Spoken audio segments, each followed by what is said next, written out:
ಮೂವಿಯ ಮೊದಲ ಸೀನ್ನಲ್ಲಿ cold rock ಎಂಬ ತುಂಬಾ ಬಡತನದಲ್ಲಿರುವ ಚಿಕ್ಕ ಟೌನ್ ಅನ್ನು ನೋಡ್ತೀವಿ. ಆ ಟೌನ್ ನಲ್ಲಿ ಈ ಹಿಂದೆ ಒಂದು ಮೈನ್ ನಡೆಯುತ್ತಿರುತ್ತೆ. ಅದು ಕ್ಲೋಸ್ ಆದ ಕಾರಣದಿಂದಲೇ ಈ ಟೌನ್ ಅವರಿಗೆ ಇಂತಹ ಪರಿಸ್ಥಿತಿ ಬಂದಿರುತ್ತೆ. ಅಲ್ಲಿರುವ ಕುಟುಂಬಕ್ಕೆ ಸರಿಯಾದ ಊಟವಿಲ್ಲ, ದುಡ್ಡಿಲ್ಲ, ಅಲ್ಲಿರುವ ಜನರಿಗೆಲ್ಲ ಕೆಲಸದ ತೊಂದರೆ ತುಂಬಾ ಇರುತ್ತೆ. ಅದೇ ಟೌನ್ ನಲ್ಲಿ ಡಾಕ್ಟರ್ ಆದ ಜೂಲಿಯಾ ಎಂಬಾಕೆ ಇರ್ತಾಳೆ. ಹೀಗೆ ಅವಳು ಕ್ಲಿನಿಕ್ ನಲ್ಲಿರುವಾಗ ಟ್ರೇಸಿ ಎಂಬಾಕೆ ತನ್ನ ಮಗಳಾದ ಕೇರಲ್ನನ್ನು ಅಲ್ಲಿಗೆ ಕರೆದುಕೊಂಡು ಬರ್ತಾಳೆ. ಕೇರಲ್ ಅತಿಯಾದ ಹೊಟ್ಟೆ ನೋವಿನಿಂದ ಕಿರುಚಾಡುತ್ತಿರುತ್ತಾಳೆ. ಹಾಗೆ ಟ್ರೇಸಿ ತನ್ನ ಎರಡನೇ ಮಗಳಾದ ಜೆನಿಯನ್ನು ಕೂಡ ತನ್ನ ಜೊತೆ ಕರೆದುಕೊಂಡು ಬಂದಿರ್ತಾಳೆ. ಆಗ ಜೂಲಿಯಾ ಕೇರಲ್ ಹಾಕಿಕೊಂಡಿದ್ದ ಜಾಕೆಟ್ ಅನ್ನ ತೆಗಿತಾಳೆ. ಆಗ ಅವರಿಗೆ ಗೊತ್ತಾಗುತ್ತೆ ಕೇರಲ್ ಪ್ರೆಗ್ನೆಂಟ್ ಎಂದು. ಮಗಳು ಪ್ರೆಗ್ನೆಂಟ್ ಆಗಿರುವ ವಿಷಯ ಅವಳ ತಾಯಿಯಾದ ಟ್ರೇಸಿಗೇನೆ ಗೊತ್ತಿರೋದಿಲ್ಲ. ಆಗ ಕೇರಲ್ ಜೂಲಿಯಾಳ ಸಹಾಯದಿಂದ ಒಂದು ಮಗುವಿಗೆ ಜನ್ಮ ಕೊಡ್ತಾಳೆ. ನಂತರ ಟ್ರೇಸಿ ಜೂಲಿಯಾ ಜೊತೆ ಮಾತಾಡ್ತಾಳೆ. ನನ್ನ ಮಗಳು ಪ್ರೆಗ್ನೆಂಟ್ ಆಗೋದಕ್ಕೆ ಕಾರಣ ಬೇರಾರು ಅಲ್ಲ, ನನ್ನ ಬಾಯ್ ಫ್ರೆಂಡ್ ಆದ ಸ್ಟೀವನ್. ಆತ ನನ್ನ ಮನೆಯಲ್ಲೇ ಇದ್ದಾನೆ. ತನ್ನ ಮಾತಿನಿಂದಲೇ ನನ್ನ ಮಗಳನ್ನ ಮರಳು ಮಾಡಿ ಈ ಕೆಲಸ ಮಾಡಿದ್ದಾನೆ ಎಂದು ಹೇಳ್ತಾಳೆ. ಆಗ ಜೂಲಿಯಾ ದಯವಿಟ್ಟು ಅವನನ್ನ ನಿನ್ನ ಕುಟುಂಬದಿಂದಲೇ ದೂರ ಇಡು ಎಂದು ಸಲಹೆ ಕೊಡ್ತಾಳೆ. ಆದರೆ ಟ್ರೇಸಿ ಅದಕ್ಕೆ ಒಪ್ಪೋದಿಲ್ಲ. ಸ್ನೇಹಿತರೆ, ಈ ಟೌನ್ನಲ್ಲಿ ಅತಿ ಹೆಚ್ಚಾಗಿ ಚಿಕ್ಕ ಮಕ್ಕಳು ತುಂಬಾ ನಿಗೂಢವಾಗಿ ಕಾಣೆಯಾಗುತ್ತಿರುತ್ತಾರೆ. ಆಟವಾಡಲು ಹೋಗುವ ಮಕ್ಕಳು ಒಂದು ಕ್ಷಣದಲ್ಲಿಯೇ ಕಣ್ಮರೆ ಆಗುತ್ತಿರುತ್ತಾರೆ. ಇಲ್ಲಿನ ಟೌನ್ನವರು ಟಾಲ್ ಮ್ಯಾನ್ ಎಂಬ ಒಂದು ಎಂಟಿಟಿಯನ್ನು ನಂಬ್ತಾರೆ. ಅದುವೇ ನಮ್ಮ ಮಕ್ಕಳನ್ನು ಕಿಡ್ನಾಪ್ ಮಾಡುತ್ತಿದೆ ಎಂದು ಬಲವಾಗಿ ನಂಬಿರ್ತಾರೆ. ಆದರೆ ಆ ಟಾಲ್ ಮ್ಯಾನ್ ಮಕ್ಕಳನ್ನ ಯಾಕೆ ಕಿಡ್ನಾಪ್ ಮಾಡುತ್ತಿದೆ, ಮಾಡಿ ಏನು ಮಾಡುತ್ತಿದೆ ಎಂದು ಯಾರಿಗೂ ಕೂಡ ಗೊತ್ತಿರೋದಿಲ್ಲ. ಇತ್ತ ಜೂಲಿಯಾ ಒಂದು ಕೆಫೆಗೆ ಹೋಗ್ತಾಳೆ. ಅಲ್ಲಿಯೇ ಇರುವಾಗ ಆ ಕೆಫೆಯ ಹೊರಗಡೆ ಮಿಸಸ್ ಜಾನ್ಸನ್ ಎಂಬ ಮಹಿಳೆ ತುಂಬಾ ಬೇಜಾರಿನಲ್ಲಿ ಕುಳಿತಿರ್ತಾಳೆ.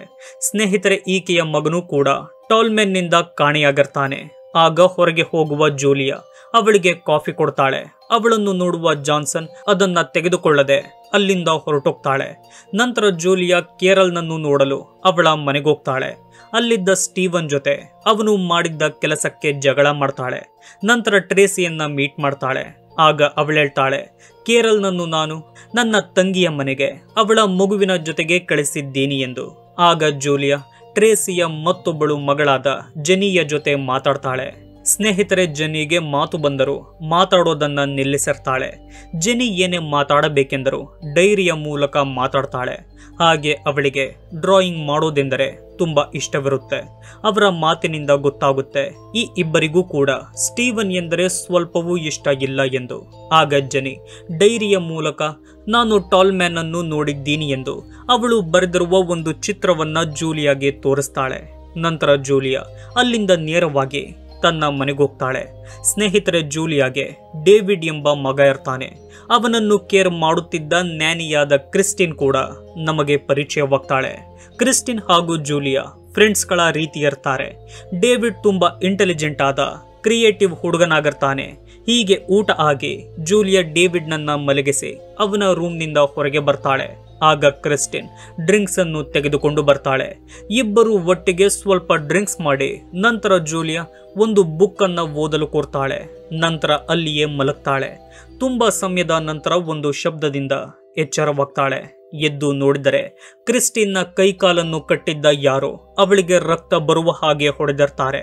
ಅದನ್ನು ನೋಡಿ ತುಂಬಾ ಗಾಬರಿಯಾದ ಜೂಲಿಯಾ ತನ್ನ ಮಗನಾದ ಡೇವಿಡ್ ನನ್ನ ಹುಡುಕಲು ಶುರು ಮಾಡ್ತಾಳೆ.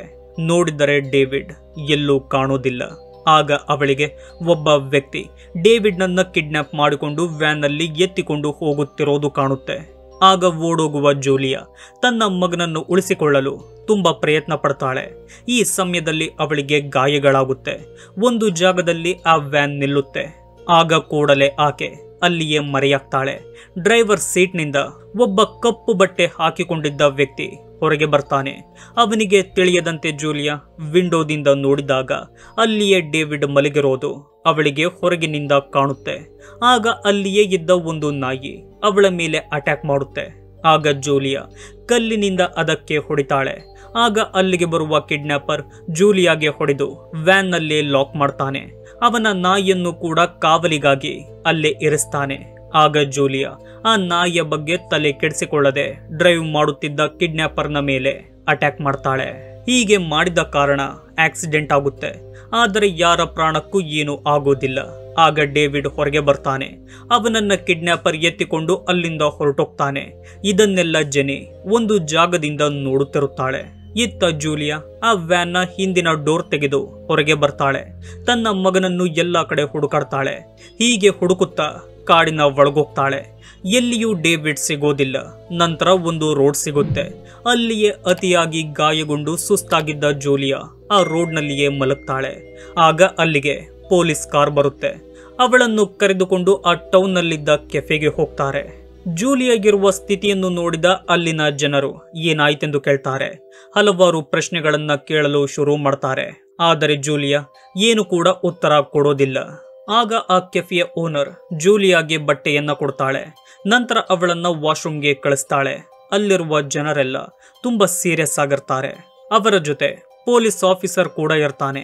ಇತ್ತ ಜೂಲಿಯಾಗೆ ಒಂದು ಜಾಗದಲ್ಲಿ ಕಾಣಿಯಾಗಿರುವ ಮಕ್ಕಳ ಫೋಟೋಗಳು, ನ್ಯೂಸ್ ಪೇಪರ್ನ ಆರ್ಟಿಕಲ್ಗಳ ಕಟಿಂಗ್ಸ್ಗಳೆಲ್ಲ ಕಾಣುತ್ತೆ. ಇತ್ತ ಹೊರಗಿದ್ದ ಜನರೆಲ್ಲ ಜೂಲಿಯಾ ಮೇಲೆ ಗಮನ ಇಟ್ಟಿದ್ದಾರೆ ಎಂದು ನಮಗೆ ಗೊತ್ತಾಗುತ್ತೆ. ಆಗ ಒಬ್ಬ ಜೂಲಿಯಾನನ್ನ ನೋಡಲು ಹೋಗ್ತಾನೆ. ಆಗ ಅವನಿಗೆ ಗೊತ್ತಾಗುತ್ತೆ ಜೂಲಿಯಾ ಅಲ್ಲಿಂದ ಓಡೋಗಿದ್ದಾಳೆ ಎಂದು. ಆಗ ಅಲ್ಲಿದ್ದ ಜನರೆಲ್ಲ ತಮ್ಮ ಬಳಿಯಿದ್ದ ವೆಪನ್ಗಳನ್ನ, ರೈಫಲ್ಗಳನ್ನ ತಗೋತಾರೆ. ಅವಳನ್ನ ಹುಡುಕಲು ಶುರು ಮಾಡ್ತಾರೆ. ಸ್ನೇಹಿತರೆ, ಈ ಟೌನ್ನ ಜನರೆಲ್ಲ ಜೂಲಿಯಾನೇ ಮಕ್ಕಳನ್ನ ಕಿಡ್ನಾಪ್ ಮಾಡುತ್ತಿರೋದು ಎಂದು ಅನುಮಾನ ಪಟ್ಟಿರ್ತಾರೆ. ಹೇಗೆ ಎಂದು ಮುಂದೆ ತಿಳಿಯೋಣ. ಇತ್ತ ಜೂಲಿಯಾ ತನ್ನ ಮಗನನ್ನ ಹುಡುಕಿಕೊಂಡು ಒಂದು ಖಾಲಿ ಬಿಲ್ಡಿಂಗ್ಗೆ ಹೋಗ್ತಾಳೆ. ಆ ಬಿಲ್ಡಿಂಗ್ನಲ್ಲಿ ಯಾರೋ ಇಣುಕಿ ನೋಡುತ್ತಿರೋದು ಅವಳಿಗೆ ಕಾಣುತ್ತೆ. ಆ ವ್ಯಕ್ತಿಯನ್ನ ಹಿಂಬಾಲಿಸ್ತಾಳೆ. ಅದೇ ಬಿಲ್ಡಿಂಗ್ನಲ್ಲಿ ಅವಳ ಮಗನಾದ ಡೇವಿಡ್ ಕಾಣ್ತಾನೆ. ಜೂಲಿಯಾನನ್ನು ನೋಡಿದ ಆತ ಅಲ್ಲಿಂದ ಓಡ್ತಾನೆ. ಅವನನ್ನು ಹಿಡಿಯಲು ಜೂಲಿಯಾ ಕೂಡ ಹೋದಾಗ ಅಲ್ಲಿಗೆ ಬರುವ ಆ ಕಿಡ್ನಾಪರ್ ಜೂಲಿಯಾ ಮೇಲೆ ಅಟ್ಯಾಕ್ ಮಾಡ್ತಾನೆ. ಆಗ ನಮಗೆ ಗೊತ್ತಾಗುತ್ತೆ ಈ ಕಿಡ್ನಾಪರ್ ಬೇರಾರು ಅಲ್ಲ, ಅದು ಮಿಸಸ್ ಜಾನ್ಸನ್ ಎಂದು. ಆಗ ಬರುವ ಡೇವಿಡ್ ಅವಳನ್ನೇ ಅಮ್ಮ ಎಂದು ಕೂಗುತ್ತಾ ತಬ್ಬಿಕೊಳ್ತಾನೆ. ಆಗ ನಮಗೆ ಜಾನ್ಸನ್ ಏನಾದರೂ ಡೇವಿಡ್ನ ಬ್ರೈನ್ ವಾಶ್ ಮಾಡಿರಬಹುದಾ ಎಂದು ಅನ್ನಿಸುತ್ತೆ. ನಿಜ ಏನೆಂದರೆ ಜಾನ್ಸನ್ನೇ ಡೇವಿಡ್ನ ನಿಜವಾದ ತಾಯಿಯಾಗಿರ್ತಾಳೆ. ಆಗ ಜಾನ್ಸನ್ ಹೇಳುವ ಮಾತಿನಿಂದ ಈ ಮೂವಿಯ ಡೌಟ್ಗಳೆಲ್ಲ ಕ್ಲಿಯರ್ ಆಗುತ್ತೆ.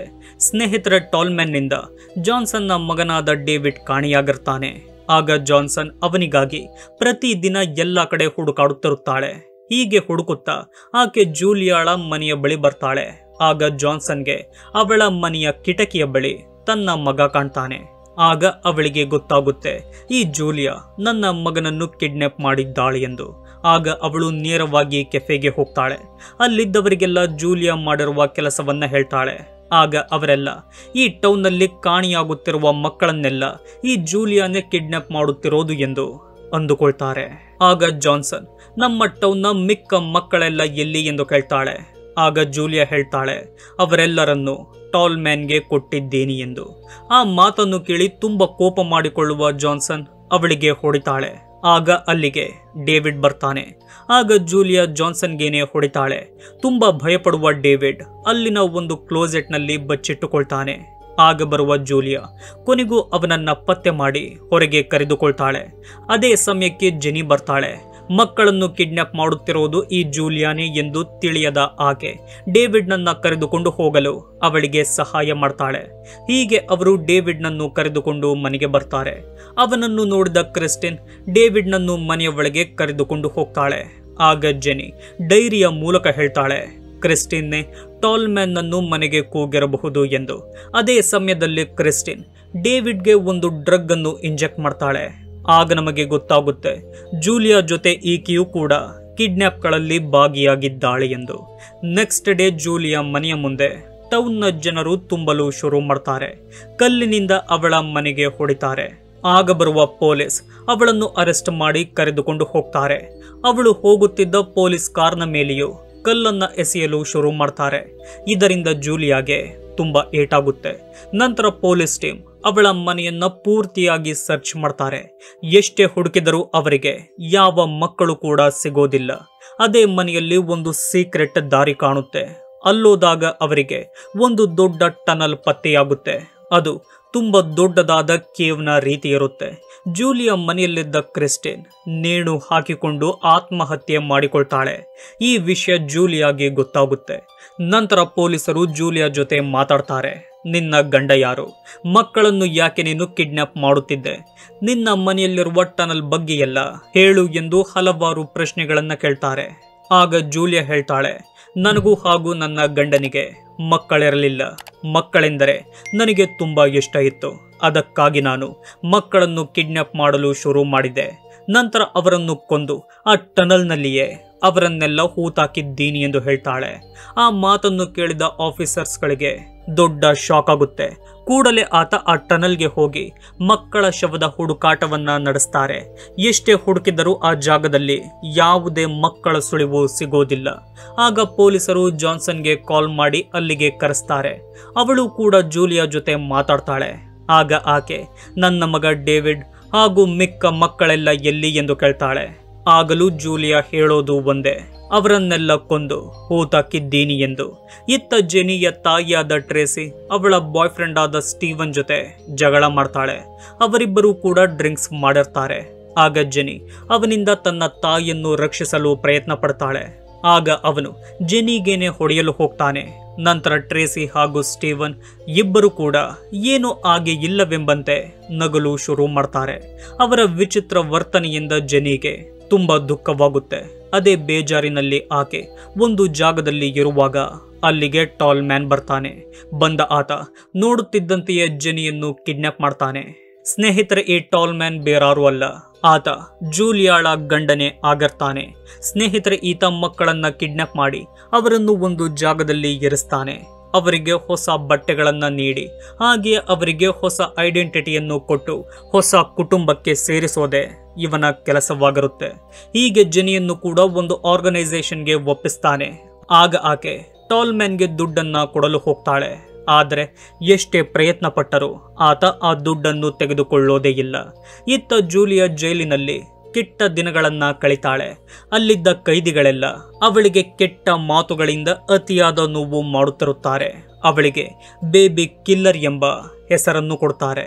ಇತ್ತ ಟ್ರೇಸಿ ಇದ್ದಾಗ ತನ್ನ ಮಗಳನ್ನ ಚೆನ್ನಾಗಿ ನೋಡಿಕೊಳ್ಳದೆ ಅವಳು ಕಾಣೆಯಾದಾಗ ಅತಿಯಾದ ದುಃಖ ಪಡ್ತಾಳೆ.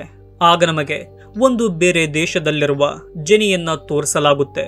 ಆಕೆಗೆ ತುಂಬಾ ಒಳ್ಳೆಯ ಕುಟುಂಬ ಸಿಕ್ಕಿರುತ್ತೆ. ಆರ್ಟ್ ಕ್ಲಾಸ್ಗೆ ಹೋಗುತ್ತಿರುತ್ತಾಳೆ. ಮತ್ತೊಂದು ವಿಷಯವೇನೆಂದರೆ ಮಾತನ್ನು ನಿಲ್ಲಿಸಿದ್ದ ಜೆನಿ ಮಾತನಾಡಲು ಶುರು ಮಾಡಿರ್ತಾಳೆ.